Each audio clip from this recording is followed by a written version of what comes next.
Well, praise Jesus. This is Kim Labrie for Kim4JesusNow here on YouTube. Thank you so much. Let me say, first and foremost, to the 51 or so people that got a chance to view this video of my last two videos. That is more of an outreach than I ever expected. I figured I might get about 5 people to look, and all that glory I would like to lift up to the Lord and give that to Him. My life is His. I have given my life to Him in every aspect. I pray every day that it grows and increases. And I feel like if I give Him that offering of my life, that He will give the increase. So I praise you, Jesus, for that. And hopefully there's one of you out there today that's going to hear this message that I'm going to talk about today, and that it will minister to your heart, and that you will understand exactly where I'm coming from.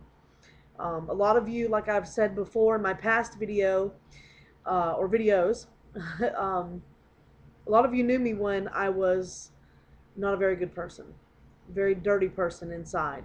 But you didn't see that all the time.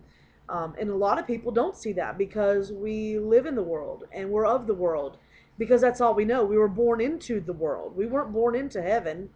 We're born into a world of sin and a life of sin. So basically, that's all we know.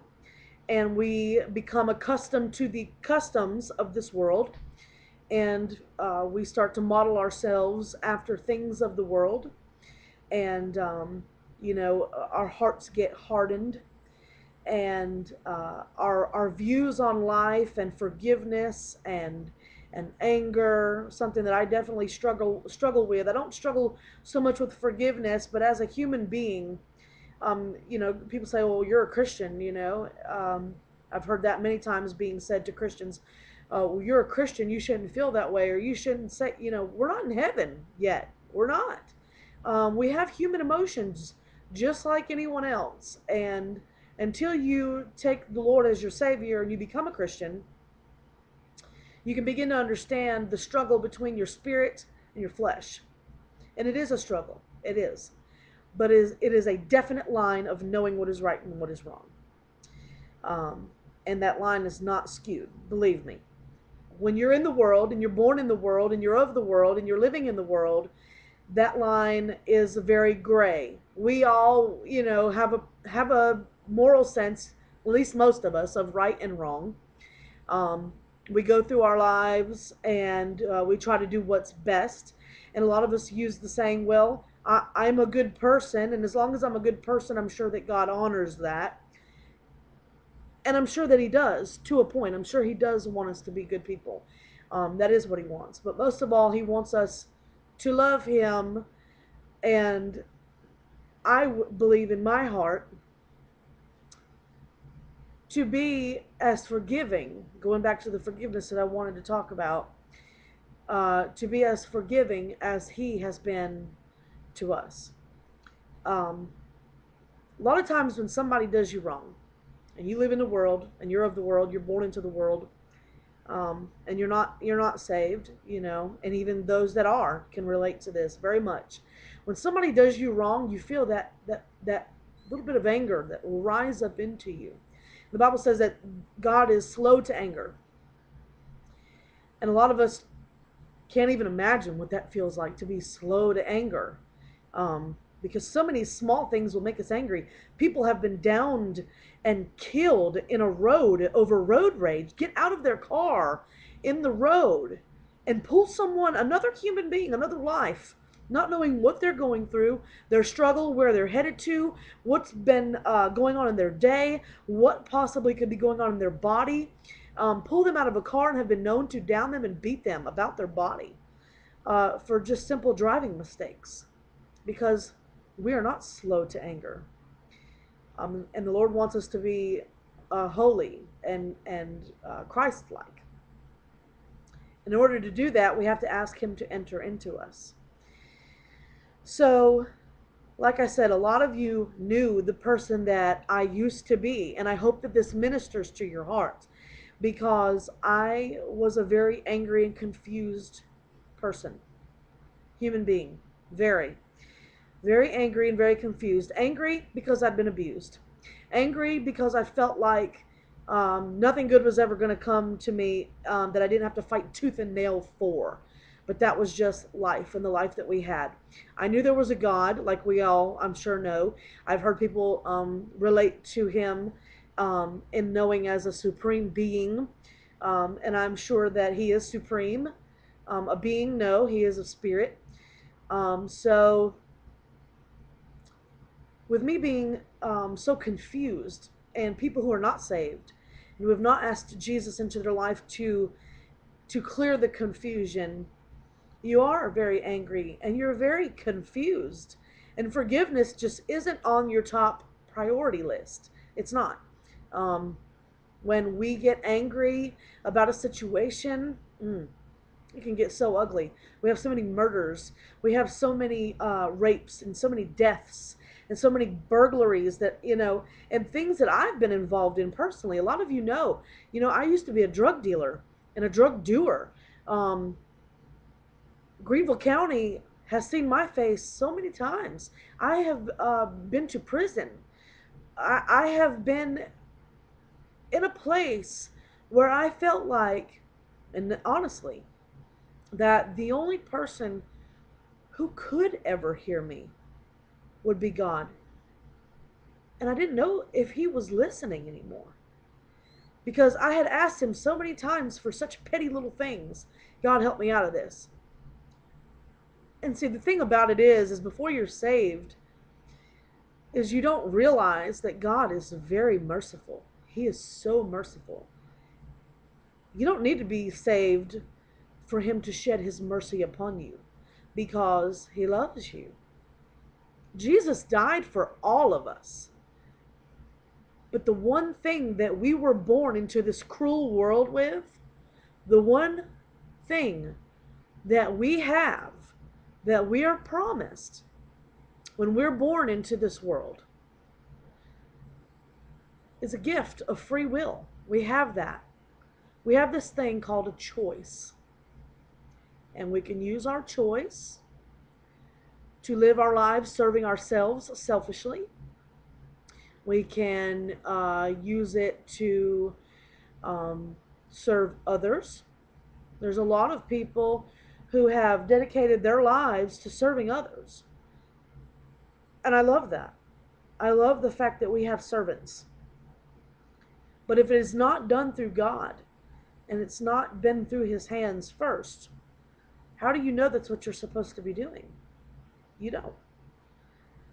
You didn't even give it a chance.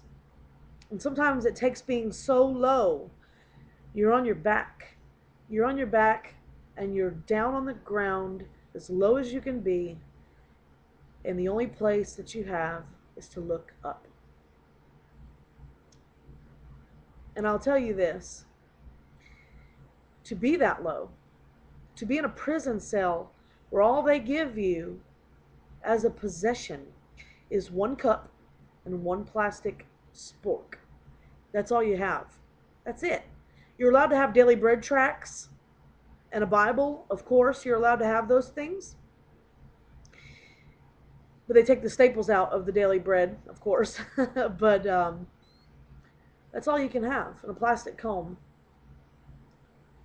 And once you're there, and that's the only tools that you have, you start wondering, is this for a reason? Lord, did you make this happen? No, the Lord didn't make this happen. You made it happen. You chose for that to happen to you. I chose to make those decisions. I chose not to listen when my older brother would say, Kim, the Lord is coming, and you saw my life and how horrible it was and the things that I went through. Don't go down that same road as me. Don't do those drugs. Don't fall into the same repetitive circle that your parents and my parents, our parents, which we had different fathers, which as a lot of us, our families do these days, don't go through that same vicious cycle. Don't do that. Um, Learn from it. Stop that cycle. Come to the one who will never forsake you. What's stopping you? And so many times, I'd be like, nah, man. I want to go do what I want to do. I want to go get high, or I want to me. That's what it's all about, because we are a very selfish being. Um, and sometimes it takes extraordinary circumstances like what I went through. I went through extraordinary circumstances. Yes, I did. I went through a life of hell. Yes, I did. And like I said, a lot of you that I went to school with, that knew me, you knew. You knew the home that I came from. You knew um, the donations that the school would give to me just so that I could have things, shoes sometimes, take home a bag of gifts that was donated from the school so that me and my little brother would have some gifts at Christmas time. Things like that. Um, and, the Lord has his hand on all of us. He does. He has a plan for each and every one of us. When he made us, because he knew you even when you were in the womb. He knows every hair that is upon your very head. Don't doubt that. Not for a minute. You can look at me and know um, that I'm not lying. I have no reason to lie. I'm not gaining anything from this. Um, the only thing that I gain from this is hoping that I get to harvest at least one of you. At least one of you will look and say, Kim's life was very broken. It was bad. And she was self-serving herself. And then all of a sudden things started to change. This whole year, things have been different for her. And we learn forgiveness. We learn through the God when we ask him the simple things. Father, forgive me. Forgive me for my sins. We come to him with a contrite heart, a humble heart. You get on your knees when you're at your low points. Sometimes we worry so much. We get so angry. And, we like going back to that anger and and that forgiveness factor. We think, oh, well, it's this and it's that. And, it's the bills that's causing this. No, it's discontentment in your heart. If you'll just give Jesus a try, guys, just give him a try. What's the harm? Let me put it to you this way. If I'm wrong, the pastor at our church told me this, and I'll never forget it. I'm going to share it with you. If I'm wrong about the Lord, then the only thing that's going to happen to me is when we die, I'll turn to dust, like what a lot of people believe, or go back into the earth, or be reincarnated, or just laid to rest forever. I was just a life and now I'm dead. But if you're wrong, if you've lived your entire life serving yourself, worrying, stressing, self-serving, me, I have to fix this, I need to do this, I want to take this, I want to be this, I encourage you, don't fall into the hands of the enemy. Don't go to hell because you were too proud to get on your knees and try something that you'd never tried before and say, Lord, forgive me of my sins. I believe in you. I believe in you, Jesus, that you died on that cross for me, for Kim, for anybody that you know that's a believer. And if you know no one, say, I believe that you died for me. And I need to change today, right now, Lord. Take my life. Take this one gift that I have, that I came into this world with, my free will. Take it. Take it from me because I don't want it anymore. My ways are not working. I love you all. I love you very much. I want you to know that I'm here for you. You can message me.